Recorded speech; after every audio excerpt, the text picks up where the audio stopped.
नमस्कार, मैं हूं Iqbal Parvez. India news desk में आपका स्वागत है। साथियों, बंगाल में जो चौथे चरण का चुनाव हो रहा है वहाँ पर से भी वही तस्वीर आ रही है जिसका अंदेशा था। जी हाँ, एक तरफ तो जो वहाँ की जनता है उनका गुस्सा फूट रहा है भारतीय जनता पार्टी के लोगों पर, भारतीय जनता पार्टी के नेताओं पर, और दूसरी तरफ तृणमूल के लोगों की जानें भी जा रही हैं। उन्होंने अपनी जान भी गंवा रहे हैं। जी हाँ, हुगली के क्षेत्र में वहाँ के जो स्थानीय नेता हैं लॉकेट चटर्जी, उनकी गाड़ी पर लोगों ने हमला बोल दिया, धावा बोल दिया, गाड़ी के कांच तक तोड़ डाले। उसके अलावा इसकी तस्वीर हम आगे आपको दिखाएंगे। उसके अलावा लोगों का गुस्सा गोदी मीडिया पर भी फूटा है और गोदी मीडिया की कारों पर भी हमला किया है, उनके भी कांच वाँच तोड़ डाले हैं। तो इस तरह से बंगाल की जनता का गुस्सा फूट रहा है। दरअसल हो ये रहा है कि वहाँ की जनता ये समझ चुकी है और ये जानती है कि जब भी चुनाव होता है, बंगाल में चुनाव होने लगते हैं तो भारतीय जनता पार्टी के नेता जाते हैं, वहाँ पर गड़बड़ी करने की कोशिश करते हैं, चुनाव को प्रभावित करने की कोशिश करते हैं,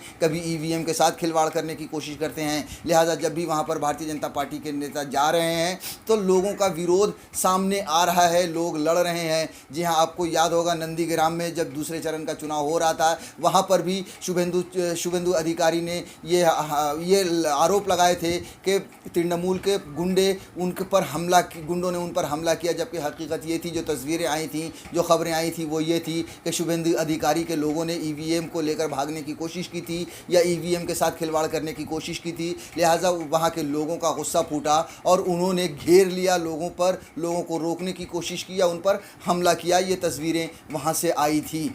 और इस तरह से बंगाल में जहाँ भी चुनाव हो रहे हैं, भारतीय जनता पार्टी के नेता गड़बड़ी करते हुए पाए जा रहे हैं, देखे जा रहे हैं।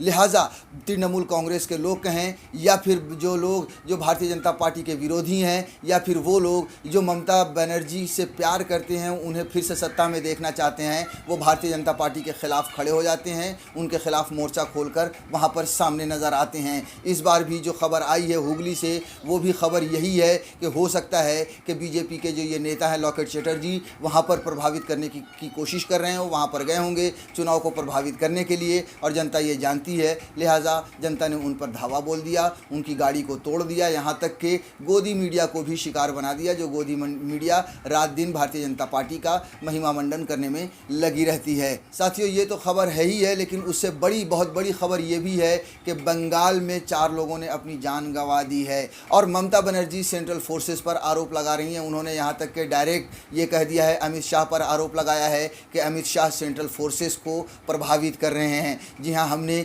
पहले चरण के मतदान के समय में भी देखा था, जब तस्वीरें वहाँ से आई थी कि किस तरह से सीआरपीएफ के जवान भारतीय जनता पार्टी को वोट देने के लिए कह रहे थे। वहाँ पर जो भी लोग वोट देने के लिए जा रहे थे उन्हें डरा रहे थे, धमका रहे थे और बीजेपी को वोट देने के लिए कह रहे थे। उस समय भी लोग वहाँ पर सीआरपीएफ के खिलाफ खड़े हो गए थे और हम सब जानते हैं कि ये सब जितनी भी सेंट्रल फोर्सेज हैं वो अमित शाह के अंडर में आती हैं। हमने दूसरे चरण में भी देखा था कि किस तरह से लोग सीआरपीएफ की या पुलिस की नकली वर्दी पहनकर, जिस पे नाम तक नहीं लिखा हुआ था, उन लोगों ने घुसकर लोगों को किस तरह से मारा पीटा था और डराया धमकाया था। तो इस तरह से सेंट्रल फोर्सेस के नाम पर भी बंगाल में चुनाव को प्रभावित करने की कोशिश की जा रही है। और यही आरोप ममता बनर्जी ने भी अमित शाह पर डायरेक्ट आरोप लगाया है कि अमित शाह सेंट्रल फोर्सेस को प्रभावित कर रहे हैं और यही वजह है कि 4 लोगों की, तृणमूल कांग्रेस के 4 लोगों की जान गई है, 4 लोगों को अपनी जानें गंवानी पड़ी है।